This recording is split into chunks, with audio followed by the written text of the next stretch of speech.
Alors je me trouve aujourd'hui au lycée Bellevue à Albi où on m'a demandé de venir faire une conférence pour les élèves de collège. Et donc depuis ce matin, voilà, j'ai vu 6 classes. Donc je leur ai un petit peu montré les actions que nous menions au niveau national avec le groupe national de surveillance des arbres. Et je suis ravi aujourd'hui, donc je remercie Claudine Contival qui est derrière moi, qui est à l'initiative de cette action. Je la remercie de m'avoir fait venir. Et je me retrouve aussi on se retrouve aussi avec 2 jeunes personnes juste à côté de moi qui se présenteront et qui sont des éco-délégués. Donc voilà, je voulais faire cette vidéo parce qu'il est important de montrer qu'on n'est pas juste sur de la dénonciation de coupe, sur les mauvaises pratiques, mais on va vous montrer aujourd'hui qu'il est possible de faire autrement et surtout avec ces 2 jeunes élèves qui sont très très investis. Claudine, je te laisse la parole un petit peu pour expliquer pourquoi tu as voulu que je vienne aujourd'hui un petit peu parler des arbres. Alors, donc Claudine Kopp, professeure d'art plastique.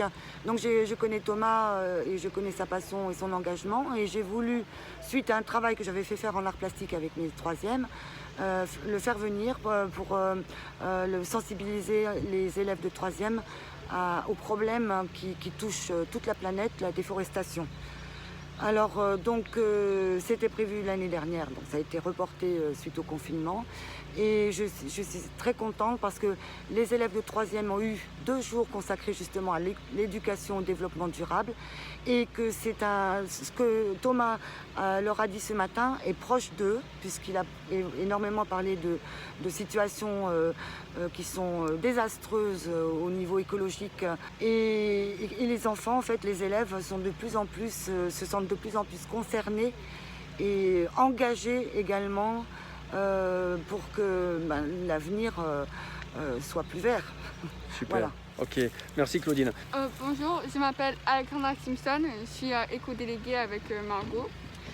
Et notre rôle dans l'établissement en tant qu'éco-déléguée, c'est d'assister à des conférences ou des ateliers qui peuvent aider le développement durable au sein du lycée et du collège. Et puis le reporter à notre classe pour ensuite parler aux élèves. Moi c'est Margot Besançon et je suis éco-déléguée en seconde 3 avec Alexandra qui est ma binôme.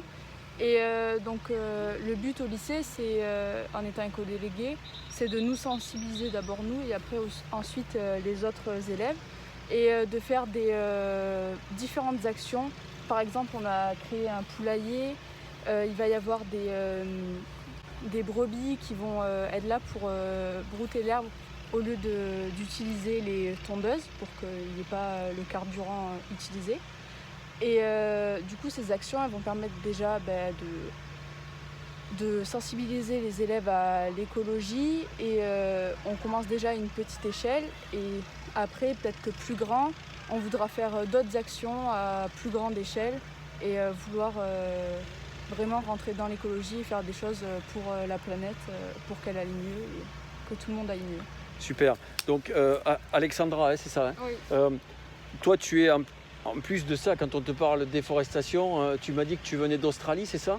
Oui, je suis australienne et aussi, quand j'étais au collège, on m'a parlé beaucoup de l'Amazonie et ça m'a vraiment touchée au cœur parce que ces animaux, ils n'ont plus d'habitat parce qu'on coupe les arbres. Et ça m'a vraiment touchée parce que en 2019 et en 2020 aussi, il y a des gros feux en Australie. Et en Australie, on a des animaux qui vivent que en Australie. Donc on n'avait pas beaucoup d'animaux qui restaient.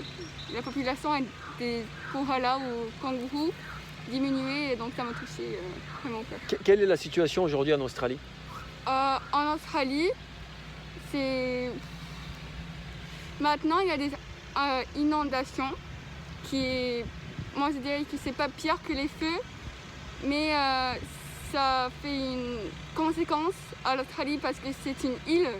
Donc dans les années suivantes, peut-être l'Australie va plus exister.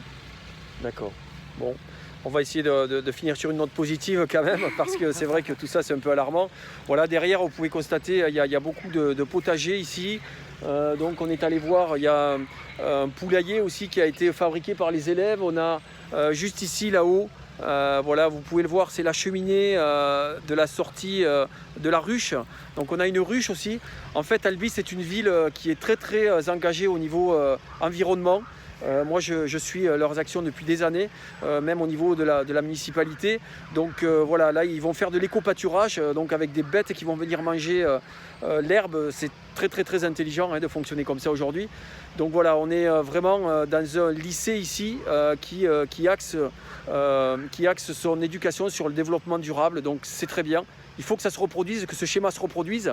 On en a un peu ras-le-bol de voir un grand nombre de lycées où il y a beaucoup de béton et de bitume, il n'y a pas un seul arbre. Ici, je peux vous assurer que Claudine vient de me signaler qu'ils font du jus de pomme, ils font du jus de coin. Enfin voilà, il y a toute une démarche assez intéressante. Donc vraiment, il faut un maximum de lycées comme ça. Il faut que l'éducation nationale axe son discours sur la préservation de l'environnement, sur l'écologie. Il faut qu'il y ait beaucoup plus d'heures de cours. Ça, on en est tous conscients, quoi. Voilà. Merci en tout cas pour votre participation et puis bon courage à vous et bravo, quoi. Merci beaucoup. Merci. Au revoir. Au revoir.